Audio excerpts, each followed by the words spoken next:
بسم اللہ الرحمن الرحیم۔ صحیح بخاری حدیث نمبر 7۔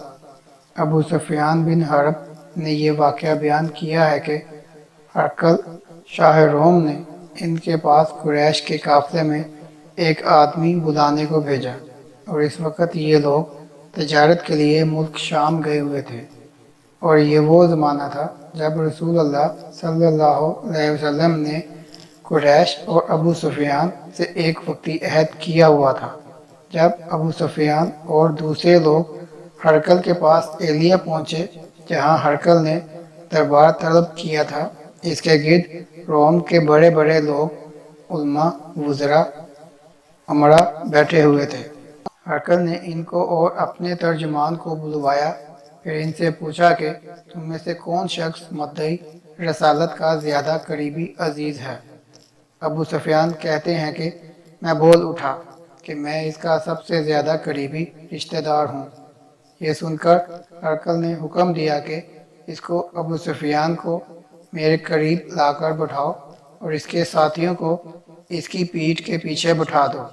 پھر اپنے ترجمان سے کہا کہ ان لوگوں سے کہہ دو کہ میں ابو سفیان سے اس شخص کے یعنی محمد صلی اللہ علیہ وسلم کے حالات پوچھتا ہوں۔ اگر یہ مجھ سے کسی بات میں جھوٹ بول دے تو تم اس کا جھوٹ ظاہر کر دینا۔ ابو سفیان کا قول ہے کہ خدا کی قسم اگر مجھے یہ غیرت نہ آتی کہ یہ لوگ مجھ کو جھٹلائیں گے تو میں آپ صلی اللہ علیہ وسلم کی نسبت ضرور غلط گوئی سے کام لیتا۔ خیر، پہلی بات جو ہرقل نے مجھ سے پوچھی وہ یہ کہ اس شخص کا خاندان تم لوگوں میں کیسا ہے؟ میں نے کہا وہ تو بڑے اونچے عالی نسب والے ہیں۔ کہنے لگا اس سے پہلے کسی نے تم لوگوں میں ایسی بات کہی ہے؟ میں نے کہا نہیں۔ کہنے لگا اچھا، اس کے بڑوں میں کوئی بادشاہ ہوا ہے؟ میں نے کہا نہیں۔ پھر اس نے کہا بڑے لوگوں نے اس کی پیروی اختیار کی ہے یا کمزوروں نے؟ میں نے کہا نہیں، کمزوروں نے۔ پھر کہنے لگا اس کے تابع دار روز بڑھتے جاتے ہیں یا کوئی ساتھی پھر بھی جاتا ہے؟ میں نے کہا نہیں۔ کہنے لگا کیا آپ نے اس دعوے نبوت سے کبھی کسی بھی موقع پر اس نے جھوٹ بولا ہے؟ میں نے کہا نہیں۔ اور اب ہماری اس سے صلح کی ایک مقررہ مدت ٹھہری ہوئی ہے، معلوم نہیں وہ اس میں کیا کرنے والا ہے۔ ابو سفیان کہتے ہیں میں اس بات کے سوا اور کوئی جھوٹ اس گفتگو میں شامل نہ کر سکا۔ ہرقل نے کہا کیا تمہاری اس سے کبھی لڑائی بھی ہوئی ہے؟ ہم نے کہا ہاں۔ بولا پھر تمہاری اس کی جنگ کا کیا حال ہوتا ہے؟ میں نے کہا لڑائی ڈول کی طرح ہے، کبھی وہ ہم سے میدان جنگ جیت لیتے ہیں اور کبھی ہم ان سے جیت لیتے ہیں۔ ہرقل نے پوچھا وہ تمہیں کس بات کا حکم دیتا ہے؟ میں نے کہا وہ کہتا ہے کہ صرف ایک ہی اللہ کی عبادت کرو، اس کا کسی کو شریک نہ بناؤ، اور اپنے باپ دادا کی شرک کی باتیں چھوڑ دو، اور ہمیں نماز پڑھنے، سچ بولنے، پرہیزگاری، صلہ رحمی کا حکم دیتا ہے۔ یہ سب سن کر پھر ہرقل نے اپنے ترجمان سے کہا کہ ابو سفیان سے کہہ دے کہ میں نے تم سے اس کا نسب پوچھا تو تم نے کہا وہ ہم میں اعلیٰ نسب ہے، اور پیغمبر اپنی قوم میں اعلیٰ نسب ہی بھیجے جایا کرتے ہیں۔ میں نے تم سے پوچھا کہ دعوی نبوت کی یہ بات تمہارے اندر اس سے پہلے کسی اور نے بھی کہی تھی؟ تو تم نے جواب دیا نہیں۔ تب میں نے اپنے دل میں کہا کہ اگر یہ بات اس سے پہلے کسی نے کہی ہوتی تو میں سمجھتا کہ اس شخص نے بھی اسی بات کی تقلید کی ہے جو پہلے کہی جا چکی ہے۔ میں نے تم سے پوچھا کہ اس کے بڑوں میں سے کوئی بادشاہ بھی گزرا ہے؟ تم نے کہا کہ میں نے دل میں کہا کہ ان کے بزرگوں میں سے کوئی بادشاہ ہوا ہوگا تو کہہ دوں گا کہ وہ شخص اس بہانہ اپنا آباء و اجداد کی بادشاہت اور ان کا ملک دوبارہ حاصل کرنا چاہتا ہے۔ اور میں نے تم سے پوچھا کہ اس بات کے کہنے یعنی پیغمبری کا دعویٰ کرنے سے پہلے تم نے کبھی اس کو دروغ گوئی کا الزام لگایا ہے؟ تم نے کہا کہ نہیں۔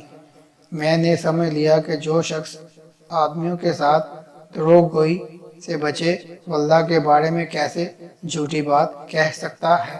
اور میں نے تم سے پوچھا کہ بڑے لوگ اس کے پیرو ہوتے ہیں یا کمزور آدمی؟ تم نے کہا کمزوروں نے اس کی اتباع کی ہے۔ تو دراصل یہی لوگ پیغمبروں کے متبعین ہوتے ہیں۔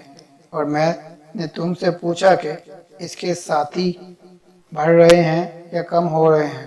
تم نے کہا کہ وہ بڑھ رہے ہیں۔ اور ایمان کی کیفیت یہی ہوتی ہے حتیٰ کہ وہ کامل ہو جاتا ہے۔ اور میں نے تم سے پوچھا کہ آیا کوئی شخص اس کے دین سے ناخوش ہو کر مرتد بھی ہو جاتا ہے؟ تم نے کہا نہیں۔ تو ایمان کی خاصیت بھی یہی ہے، جن کے دلوں میں اس کی مسرت رچ بس جائے وہ اس سے لوٹا نہیں کرتے۔ اور میں نے تم سے پوچھا کہ آیا وہ کبھی عہد شکنی کرتے ہیں؟ تم نے کہا نہیں۔ پیغمبروں کا یہی حال ہوتا ہے، وہ عہد کی خلاف ورزی نہیں کرتے۔ اور میں نے تم سے کہا کہ وہ تم سے کس چیز کے لیے کہتے ہیں؟ تم نے کہا کہ وہ ہمیں حکم دیتے ہیں کہ اللہ کی عبادت کرو اور اس کے ساتھ کسی کو شریک نہ ٹھہراؤ، اور تمہیں بتوں کی پرستش سے روکتے ہیں، سچ بولنے اور پرہیزگاری کا حکم دیتے ہیں۔ لہذا اگر یہ باتیں جو تم کہہ رہے ہو سچ ہیں تو ان قریب وہ اس جگہ کا مالک ہو جائے گا جہاں میرے یہ دونوں پاؤں ہیں۔ مجھے معلوم تھا کہ وہ پیغمبر آنے والا ہے، مگر مجھے یہ معلوم نہیں تھا کہ وہ تمہارے اندر ہوگا۔ اگر میں جانتا کہ اس تک پہنچ سکوں گا تو اس سے ملنے کے لیے ہر تکلیف گوارا کرتا۔ اگر میں اس کے پاس ہوتا تو اس کے پاؤں دھوتا۔ ہرقل نے رسول اللہ صلی اللہ علیہ وسلم وہ خط منگایا جو آپ نے دحیہ کلبی رضی اللہ تعالیٰ عنہ کے ذریعے حاکم بصرہ کے پاس بھیجا تھا، اور اس نے وہ ہرقل کے پاس بھیج دیا تھا۔ پھر اس کو پڑھا تو اس میں لکھا تھا، اللہ کے نام کے ساتھ جو نہایت مہربان اور رحم والا ہے۔ اللہ کے بندے اور اس کے پیغمبر محمد صلی اللہ علیہ وسلم کی طرف سے یہ خط ہے شاہ روم کے لیے۔ اس شخص پر سلام ہو جو ہدایت کی پیروی کرے۔ اس کے بعد میں آپ کے سامنے دعوت اسلام پیش کرتا ہوں۔ اگر آپ اسلام لے آئیں گے تو دین و دنیا میں سلامتی نصیب ہوگی، اللہ آپ کو دوہرا ثواب دے گا۔ اور اگر آپ میری دعوت سے روگردانی کریں گے تو آپ کی رعایا کا گناہ بھی آپ ہی پر ہوگا۔ اور اہل کتاب، ایک ایسی بات پر آ جاؤ جو ہمارے اور تمہارے درمیان یکساں ہے، وہ یہ کہ ہم اللہ کے سوا کسی کی عبادت نہ کریں اور کسی کو اس کا شریک نہ ٹھہرائیں، اور نہ ہم میں سے کوئی کسی کو خدا کے سوا اپنا رب بنائے۔ پھر اگر وہ اہل کتاب اس بات سے منہ پھیر لیں تو مسلمانوں، تم ان سے کہہ دو کہ تم مانو یا نہ مانو، ہم تو ایک خدا کے اطاعت گزار ہیں۔ ابو سفیان کہتے ہیں جب ہرقل نے جو کچھ کہنا تھا کہہ دیا اور خط پڑھ کر فارغ ہوا تو اس کے ارد گرد بہت شور و غوغا ہوا، بہت سی آوازیں اٹھیں اور ہمیں باہر نکال دیا گیا۔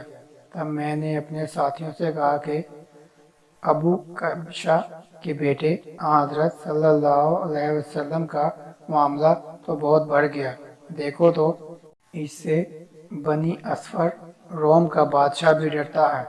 مجھے اس وقت سے اس بات کا یقین ہو گیا ہے کہ حضور صلی اللہ علیہ وسلم ان قریب غالب ہو کر رہیں گے، حتیٰ کہ اللہ نے مجھے مسلمان کر دیا۔ راوی کا بیان ہے کہ ابن نطور ایلیا کا حاکم، ہرقل کا مصاحب اور شام کے نصار کا لاٹ پادری بیان کرتا تھا کہ ہرقل جب ایلیا آیا اور اس دن صبح کو پریشان اٹھا تو اس کے درباریوں نے دریافت کیا کہ آج ہم آپ کی حالت بدلی ہوئی پاتے ہیں، کیا وجہ ہے؟ ابن نطور کا بیان ہے کہ ہرقل نجومی تھا، علم نجوم میں وہ پوری مہارت رکھتا تھا۔ اس نے اپنے ہم نشینوں کو بتایا کہ میں نے آج رات ستاروں پر نظر ڈالی تو دیکھا کہ فتنہ کرنے والوں کا بادشاہ ہمارے ملک کا غالب آ گیا ہے۔ بھلا اس زمانے میں کون لوگ فتنہ کرتے ہیں؟ انہوں نے کہا کہ یہود کے سوا کوئی فتنہ نہیں کرتا، سو ان کی وجہ سے پریشان نہ ہو۔ سلطنت کے تمام شہروں میں یہ حکم لکھ بھیجا کہ وہاں جتنے یہودی ہوں سب قتل کر دیے جائیں۔ وہ لوگ انہی باتوں میں مشغول تھے کہ ہرقل کے پاس ایک آدمی لایا گیا جسے شاہ غسان نے بھیجا تھا۔ اس نے رسول اللہ صلی اللہ علیہ وسلم کے حالات بیان کیے۔ جب ہرقل نے سارے حالات سن لیے تو کہا کہ جا کر دیکھو وہ ختنہ کیے ہوئے ہے یا نہیں۔ انہوں نے اسے دیکھا تو بتلایا کہ وہ ختنہ کیے ہوا ہے۔ ہرقل نے جب اس شخص سے عرب کے بارے میں پوچھا تو اس نے بتلایا کہ وہ ختنہ کرتے ہیں۔ تب ہرقل نے کہا کہ یہ ہی محمد صلی اللہ علیہ وسلم اس امت کے بادشاہ ہیں جو پیدا ہو چکے ہیں۔ پھر اس نے اپنے ایک دوست کو رومیہ خط لکھا اور وہ بھی علم نجوم میں ہرقل کی طرح ماہر تھا۔ پھر وہاں سے ہرقل حمص چلا گیا۔ اب حمص سے نکلا نہیں تھا کہ اس کے دوست کا خط اس کے جواب میں آ گیا۔ اس کی رائے بھی حضور صلی اللہ علیہ وسلم کے ظہور کے بارے میں ہرقل کے موافق تھی۔ محمد صلی اللہ علیہ وسلم واقعی پیغمبر ہیں۔ اس کے بعد ہرقل نے روم کے بڑے آدمیوں کو اپنے حمص کے محل میں طلب کیا اور اس کے حکم سے محل کے دروازے بند کر لیے گئے۔ پھر وہ اپنے خاص محل سے باہر آیا اور کہا، اے روم والو، کیا ہدایت اور کامیابی میں کچھ حصہ تمہارے لیے بھی ہے؟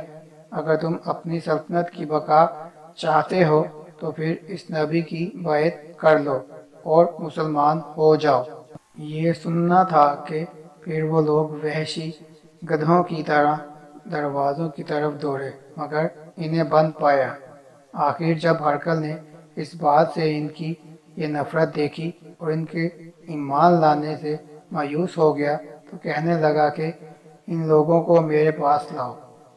جب وہ دوبارہ آئے تو اس نے کہا، میں نے جو بات کہی تھی اس سے تمہاری دینی پختگی کی آزمائش مقصود تھی، سو وہ میں نے دیکھ لی۔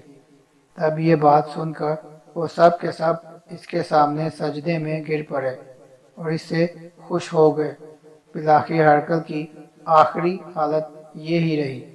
ابو عبداللہ کہتے ہیں کہ اس حدیث کو صالح بن قسیان، یونس اور معمر نے بھی ظاہری سے روایت کیا ہے۔